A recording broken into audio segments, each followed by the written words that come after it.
आप सभी को नमस्कार। दिवाली की बहुत बहुत शुभकामनाएं। मुझे पता है कि इस बार की दिवाली आपके लिए बिल्कुल भी अच्छी नहीं रही because of the negative results that you have got yesterday. But कोई बात नहीं भाई। देखो, जीवन में उतार चढ़ाव आते रहते हैं और ऐसे सेटबैक्स आते हैं ना तो हम उससे और स्ट्रांग बनते हैं। ठीक है।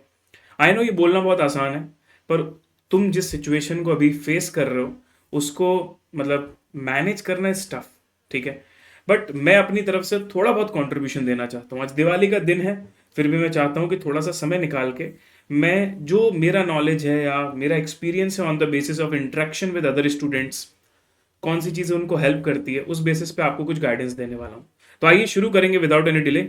How to make come back after the negative results, important 5 steps, will discuss everything in detail. Okay, so remember, failure is not the end, it is a chance to grow, learn and become better. तो इस video का agenda ये होगा कि कौन से ऐसे 5 step होते हैं जिससे हम कम बैक कर सकते हैं, क्या हमारा प्रॉपर एक वे होना चाहिए। दूसरा, एवरीबडी से कि इंट्रोस्पेक्शन करो, प्लानिंग करो, बट सर डिटेल में क्या आप हमें बताएंगे कि कैसे इंट्रोस्पेक्शन किया जाता है। तो उसके लिए मैं थोड़ा सा डिटेल्ड गाइडेंस लाया हूँ आपके लिए कि एग्जैक्टली जब हम शांत दिमाग से सोचते हैं कि हमको आगे क्या करना है तो कौन कौन सी चीज़ें हमें सोचनी चाहिए। एंड लास्ट में different type of students are there. कुछ बच्चों ने पहली बार एग्जाम दिया था और नहीं निकल पाए, कुछ बच्चों के 3 से 4 अटेम्प्ट भी हो गए होंगे। तो डिफरेंट सिचुएशन को गाइड करने के लिए स्पेसिफिक गाइडेंस भी लेकर आए हूँ on the basis of situation of students. तो आइए सबसे पहले बात करेंगे 5 steps to come back. If I talk about 5 steps to come back, सबसे पहले ना, रिजल्ट आ चुका है, हमने देख लिया अनसक्सेसफुल है, रिवैल्यूएशन या रीटोटलिंग इन सब के लिए अप्लाई कर देंगे, लेकिन सबसे पहले एक्सेप्टेंस कि हाँ भाई नेगेटिव रिजल्ट आया है और मुझे उठ के पढ़ना तो पड़ेगा वापस से, तभी आगे बढ़ पाऊंगा, है ना। मैं ब्लेम या मैं किसी और को रीजन या किसी और के एक्सक्यूजेस के बारे में अब डिस्कस नहीं कर सकता, उससे मेरा कोई फायदा नहीं होना। ठीक है। तो जितनी जल्दी एक्सेप्ट करोगे उतनी जल्दी अपने आप को नॉर्मल कर पाओगे। तो दूसरा स्टेप है हमारा नॉर्मलाइज योर सेल्फ। ये इसलिए जरूरी है क्योंकि जब तक हमारा माइंडसेट नॉर्मल नहीं होगा तब तक हम सर उस सिचुएशन में नहीं आएंगे कि हम बहुत अच्छे से अपनी गलतियों को देख पाएं या अपने आप को आगे के लिए तैयार कर पाएं। तो दूसरा राउंड होगा नॉर्मलाइज। तो हो सकता है आपको 1 से 2 दिन लग जाए, हो सकता है आप आज कल भी अपना पूरा 2 दिन ले लो और तब तक कोई भी डिसीजन ना लो, कोई भी प्लानिंग ना करो। सिर्फ जो भी आपको फीलिंग्स आ रही, जो भी इमोशंस आ रहे हैं, आप पेरेंट्स के साथ बात करो, अपने दोस्तों से बात करो, पर अपने आप को नॉर्मल करो। जब आप नॉर्मल हो जाओगे, आपका मेंटल स्टेट नॉर्मल हो जाएगा, then you are ready for the introspection. Introspection कैसे करेंगे वो मैं आपको डिटेल में बताने वाला हूं, प्लानिंग कैसे करेंगे वो मैं डिटेल में बताने वाला हूं। लेकिन सुनो मेरी बात, इंट्रोस्पेक्शन इसलिए पहले आता है क्योंकि पहले हमें यह देखना है कि जो हमारे साथ बीता उसमें क्या मिस्टेक हमने करी थी। उसके बाद प्लानिंग इसलिए ताकि उस मिस्टेक से जो हमने सीखा वो अगली बार हम गलती ना करें, ये हमारी प्लानिंग में इंक्लूड होना चाहिए। So that is planning. और अंतिम स्टेप हमारा आता है रीस्टार्ट, मतलब अब वापस से हम अपनी पढ़ाई रीस्टार्ट करेंगे। ठीक है। तो जब ये 4 स्टेप हो जाएं then only you should restart, ना कि हड़बड़ी में आके तुरंत पढ़ने बैठ गए, हड़बड़ी में आके कोई कोर्स बाय कर लिया, नहीं, बिल्कुल भी नहीं। कहीं कुछ भी नहीं भागा जा रहा है। ठीक है। बिल्कुल सोच समझ के ध्यान से अपनी जरूरत को महसूस करते हुए फिर आपको आगे बढ़ना है। ठीक है। All right sir. तो अब मैं डिटेल में बता देता हूं आपको इंट्रोस्पेक्शन और प्लानिंग कैसे करनी है। देखो भाई, हमें सबसे पहले रीजन ढूंढना, आइडेंटिफाई द कॉज कि किस वजह से हम एग्जाम में अच्छा नहीं कर पाए। तो पहले अपने आप से पूछते हैं, शायद हो सकता है कुछ चीजें हमें खुद पता हो। सर अगर वीक कॉन्सेप्ट्स हैं तो भाई पता है तुमको क्या पढ़ाई करनी पड़ेगी। तो if you feel that the concepts are weak तो बहुत अच्छी बात है, आगे हम उस पर एक्शन ले सकते हैं। लेकिन ये जो भी स्टेप्स मैं फॉलो करवा रहा हूं ना, तुमको ध्यान देना, ये सारे स्टेप तुमको सब्जेक्ट वाइज करने हैं और राइटिंग में करने हैं। अगर सिर्फ मन में सोचोगे भूल जाओगे, आज से 15 दिन बाद तुम्हें कुछ भी ध्यान नहीं रहेगा और तुम वापस वो गलती करोगे। तो अगर प्रॉपरली नोटबुक निकाल के खाली पेज में शुरुआत से सब्जेक्ट वाइज एक एक पेज लो, हर सब्जेक्ट का एक पेज रखो और उसमें उसकी पूरी प्लानिंग, उसके पूरे इंट्रोस्पेक्शन को लिखो, फिर उसकी प्लानिंग करो। ठीक है। तो क्या इस सब्जेक्ट में मेरे कॉन्सेप्ट वीक थे, अगर कुछ कुछ चैप्टर में थे तो कौन कौन से चैप्टर में वीक थे, कौन कौन से स्ट्रांग थे, ये सब लिस्ट डाउन करो।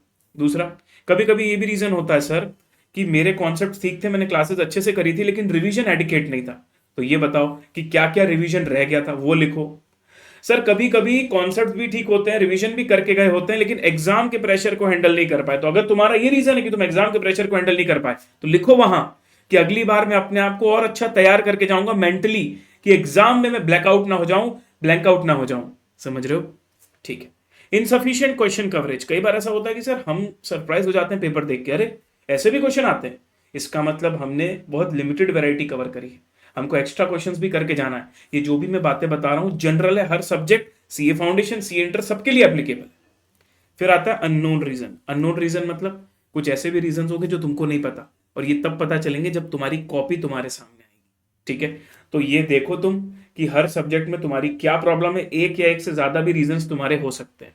नाउ अगर वीक कॉन्सेप्ट तुम्हारा रीजन है, if the weak concept is your reason, तो आप अपने चैप्टर्स को स्ट्रॉन्ग और वीक में बांटो। देखो भाई कि कौन कौन से चैप्टर वीक है, ठीक है, कहां कॉन्सेप्ट्स वीक है।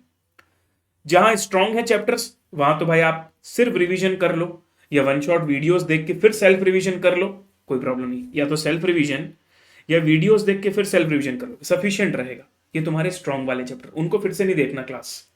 लेकिन अगर तुम्हें लगता है कि कोई चैप्टर तुम्हारा वीक है या तुमने ध्यान नहीं दिया था, तो you should definitely consider watching the classes.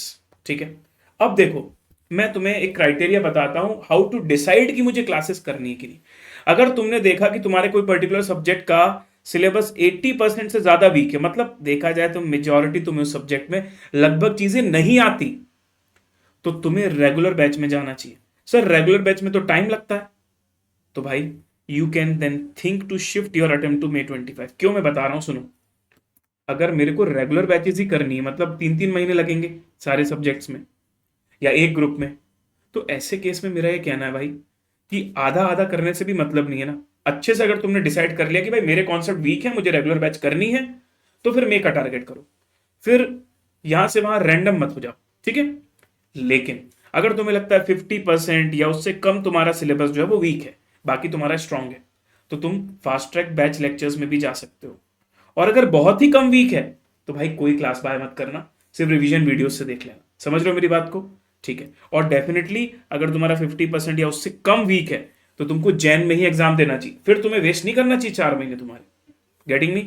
ये हो गया वो सिचुएशन जब कॉन्सेप्ट वीक है हमारे। रिवीजन, आपको ये रियलाइज होता है कि सर मैंने अच्छे से पढ़ा था, रिवाइज अच्छे से नहीं कर पाया था, शायद लेट सिलेबस खत्म हुआ था, जो भी रीजन था। इस बार तो हो चुका है ना सिलेबस, अब तो सिर्फ रिवीजन करना है तुमको। तो भाई अब तो तुम अच्छा टारगेट कर सकते हो, जो हुआ सो हुआ।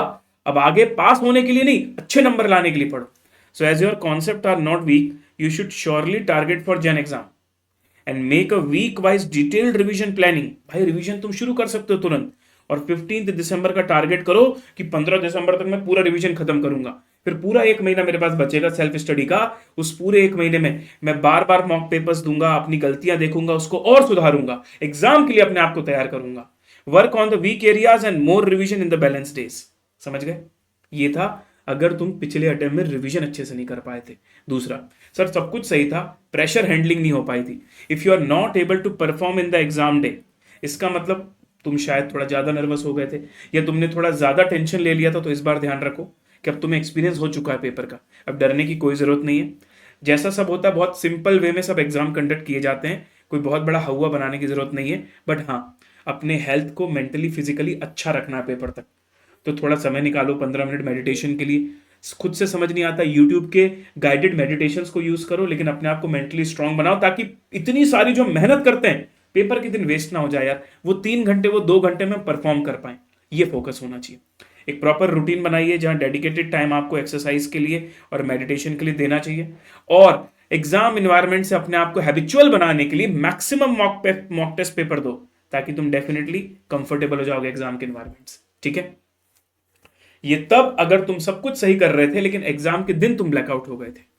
फिर आता है इनसफिशिएंट क्वेश्चन कवरेज। अगर तुम्हें लगता है किसी सब्जेक्ट में या सारी सब्जेक्ट्स में तुमने स्टडी मैट के अलावा एक्स्ट्रा क्वेश्चंस नहीं देखे थे, तो मैं बोलूंगा सबसे पहले पीवाईक्यू, फिर आरटीपी, फिर एमटीपी, इनके क्वेश्चंस करो मिनिमम 5 साल के। ठीक है, अच्छे से करो। तो May 18 से पहले के मत करना, पर May 18 से बात के कर सकते हो।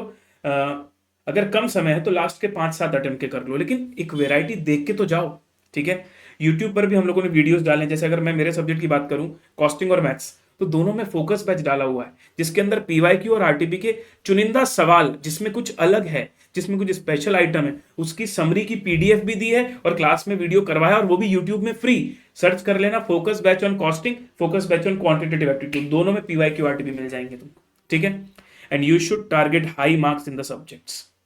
भाई ऑब्वियसली तुमने पिछली बार तैयारी तो कर ली है, अब तो तुमको एक्स्ट्रा चीजें पढ़नी है, तो तुम अब छोटा टारगेट मत करो, पास होने का टारगेट नहीं भाई, अच्छे नंबर लाने का टारगेट करो, ठीक है। चलो, इसके अलावा अगर तुम्हें कोई और रीजन है तो तुम दूसरे की हेल्प ले सकते हो। तुम तुम्हारे साथ में जो लोग हैं पीयर्स या तुम्हारे सीनियर्स या तुम्हारे जूनियर्स, उनकी हेल्प ले सकते हो। तुम मुझे भी इस नंबर पर टेलीग्राम डीएम कर सकते हो, जहां पर तुम तुम्हारी पूरी प्रॉब्लम को या तो टेक्स्ट में या ऑडियो नोट में मुझे बताओ, मैं जैसे टाइम मिलेगा ना उसमें रिप्लाई करूंगा। अप्लाई कर दो कॉपीज के लिए आरटीआई के थ्रू। जैसे ज़्यादातर बच्चों को लॉ में या इंटरमीडिएट में बच्चों को कई सारे सब्जेक्ट में ऐसी प्रॉब्लम आती है कि सर मेरा अच्छा गया था लेकिन आई डोंट नो क्यों कम आए, तो आरटीआई की कॉपी मंगवाओ, देखो कहाँ प्रॉब्लम आ रही है। और एक बार जब कॉपी आती है ना, तो उस समय जिस दिन कॉपी रिसीव हो उस दिन बाकी सब पढ़ना छोड़ दो, एक पूरा दिन thorough review of the copy में लगाओ, ताकि वो सेम प्रॉब्लम अगली बार ना हो तुम्हारी, ठीक है। चलिए, तो ये था हमारा सर, मैंने आपको इंट्रोस्पेक्शन और प्लानिंग करना बताया कि आगे का प्लान कैसे करोगे ऑन द बेसिस ऑफ क्या तुम्हारी प्रॉब्लम है, क्या तुम्हारा कॉज है फेल होने का।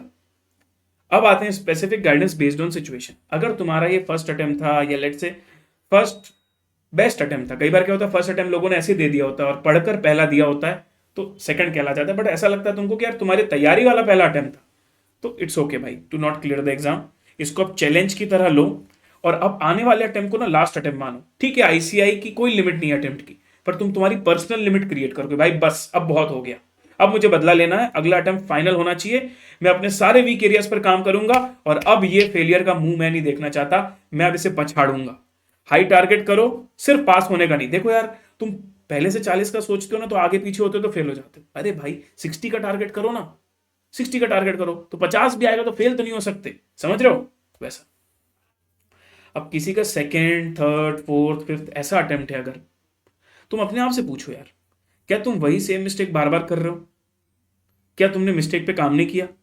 अगर ऐसा है तो काम करो।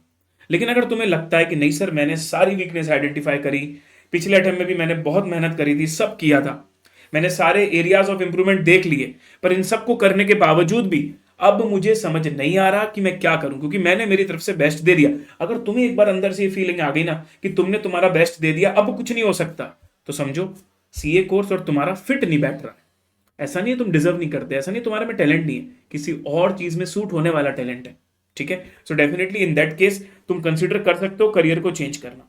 मैं यहाँ मोटिवेट नहीं कर रहा हूं, मैं यहाँ रियलिस्टिक अप्रोच तुमको बता रहा हूं टू क्विट द सीए। अगर तुम्हारी तरफ से तुम्हें ऐसा लगता है कि तुमने बेस्ट दे दिया, अब तुम्हारे में क्षमता नहीं और बेस्ट देने की, देन यू शुड क्विट। अगर तुम्हें लगता नहीं अभी मेरी तरफ से मेरा बेस्ट देना और बाकी है, तो अब जनवरी में बेस्ट दो और डिले मत करो, वरना बेटर है कि छोड़ दो, ठीक है। बड़ा प्रैक्टिकल रहूंगा भाई मैं। तो इसी के साथ मुझे बताइए, क्या आपको एक व्यू पॉइंट समझ में आया?